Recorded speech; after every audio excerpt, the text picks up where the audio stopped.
Assalamualaikum warahmatullahi wabarakatuh. Nama saya Muhammad Rizkulo Ditama beserta teman saya Muhammad Magistra Syafiqur Rozan, Anur Jibril Awal Muharram Al-Prasad, dan juga Dafara Yandi Putra akan menjelaskan tentang Undang-Undang Hak Cipta dan Perlindungan Terhadap Program Komputer.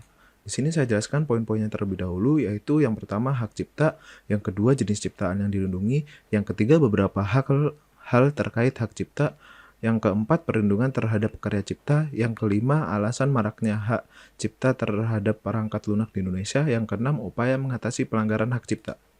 Oke, di sini saya jelaskan terlebih dahulu pengertian hak cipta.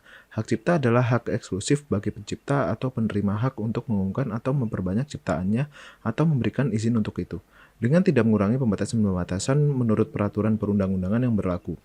Oke, hak cipta terdiri atas hak ekonomi dan juga hak moral. Hak ekonomi adalah hak untuk mendapatkan manfaat ekonomi atas ciptaan serta produk hak terkait.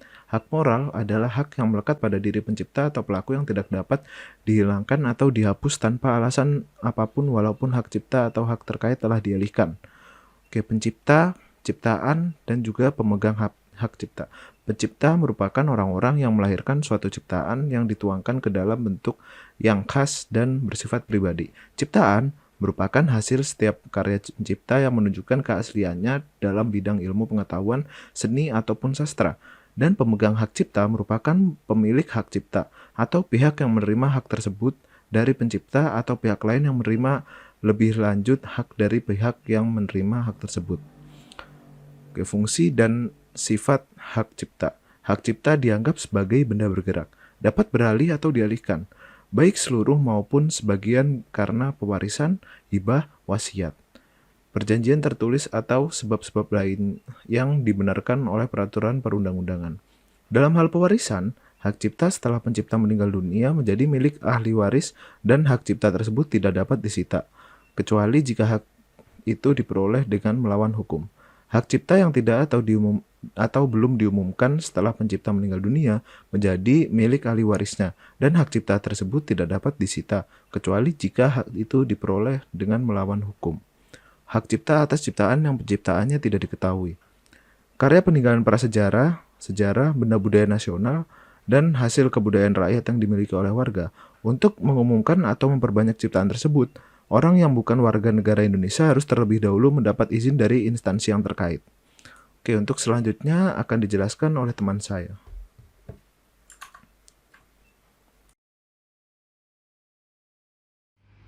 Yang kedua adalah jenis ciptaan yang dilindungi.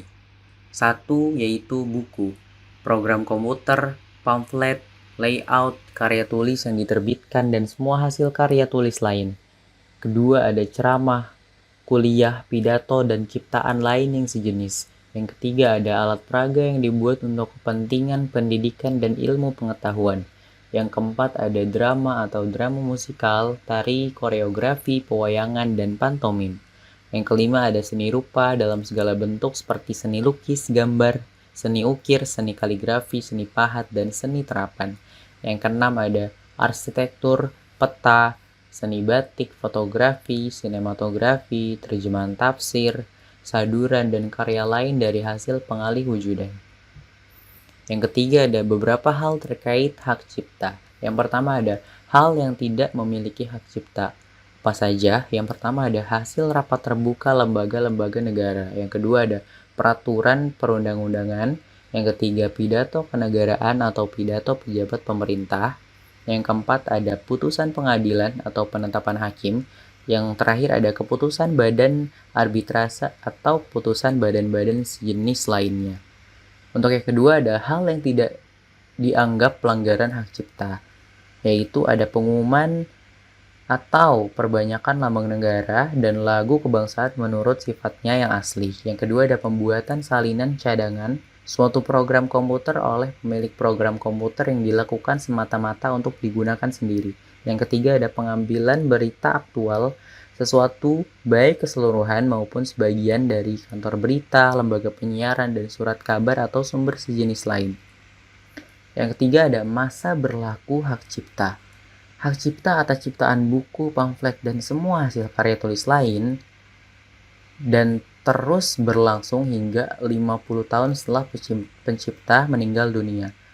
Selanjutnya ada hak cipta atas ciptaan program komputer, sinematografi, fotografi, database, dan hasil karya pengalih wujudan terus berlangsung hingga 50 tahun sejak pertama kali diumumkan. Selanjutnya ada ketentuan hak cipta.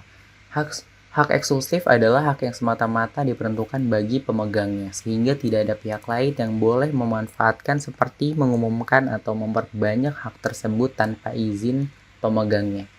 Barang siapa dengan sengaja dan tanpa hak melakukan perbuatan sebagaimana dimaksud di atas, dapat dipidana dengan pidana penjara masing-masing paling singkat 1 bulan dan denda paling sedikit 1 juta rupiah, atau pidana penjara paling lama 7 tahun dan denda paling banyak 5 miliar rupiah.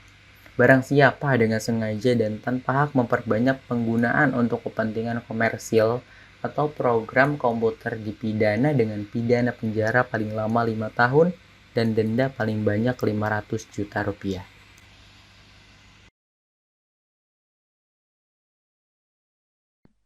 Sekarang saya akan menjelaskan tentang perlindungan terhadap karya cipta.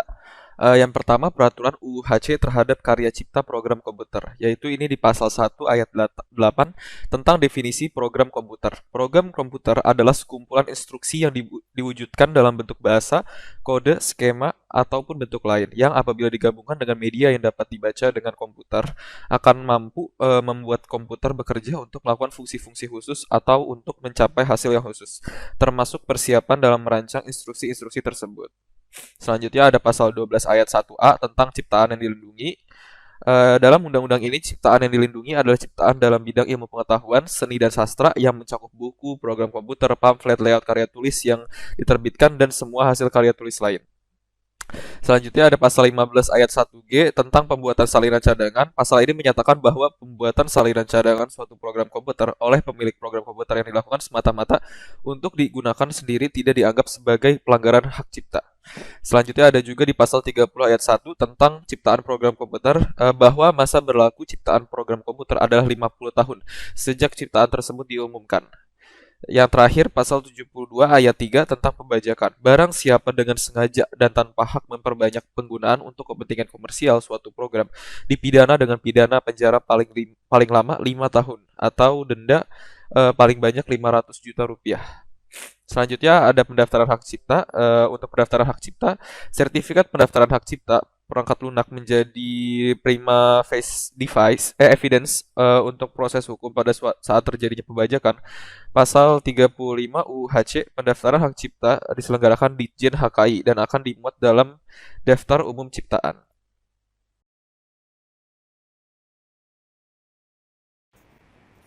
Oke, selanjutnya saya akan membahas slide nomor 5, yaitu alasan maraknya hak cipta terhadap perangkat lunak di Indonesia. Yang pertama ialah lebih murah, yaitu perangkat lunak bajakan lebih murah dibandingkan dengan membeli lisensinya. Yang kedua ialah data dalam format digital dapat disalin dengan mudah.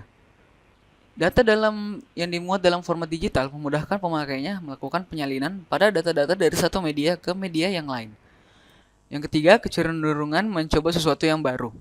Kecenderungan manusia untuk selalu mencoba sesuatu yang baru. Yang keempat, belum ada perangkat undang-undang yang lebih tegas, yaitu belum adanya perangkat undang-undang yang mampu menjerat seseorang secara lebih tegas ketika orang tersebut diketahui menyebarluaskan dan atau menggunakan perangkat lunak secara ilegal. Yang terakhir, kurangnya kesadaran masyarakat, yaitu kurangnya kesadaran masyarakat untuk menghargai hasil ciptaan orang lain dan pemikiran bahwa memanfaatkan ciptaan tanpa izin akan memberikan pengaruh negatif terhadap para pencipta dan berkreasi bahkan berdampak buruk terhadap nama Indonesia di mata dunia internasional. Oke, selanjutnya poin nomor 6 yaitu upaya mengatasi pelanggaran hak cipta. Yang pertama ialah membangun budaya masyarakat untuk menghargai hasil karya orang lain. Yang kedua, segala pihak bersama-sama sepakat memerangi pembajakan, yaitu pemerintah, baik instansi-instansi terkait, jajaran penegak hukum, dan segenap lapisan masyarakat hendaknya sepakat untuk secara bersama-sama memerangi pembajakan terhadap karya-karya intelektual. Yang ketiga, menggunakan program dengan lisensi open source. Alternatif lain untuk menggunakan program yang memiliki lisensi open source ialah lisensi open source merupakan lisensi di mana setiap orang yang menggunakan perangkat lunak diperbolehkan membuat salinan tak terbatas, menjual atau bahkan memberikan program komputer secara bebas tanpa ada kewajiban membayar kepada siapapun. Oke, sekian presentasi dari kelompok kami. Kurang lebihnya mohon dimaafkan. Wabillahi taufiq wal hidayah. Wassalamualaikum warahmatullahi wabarakatuh.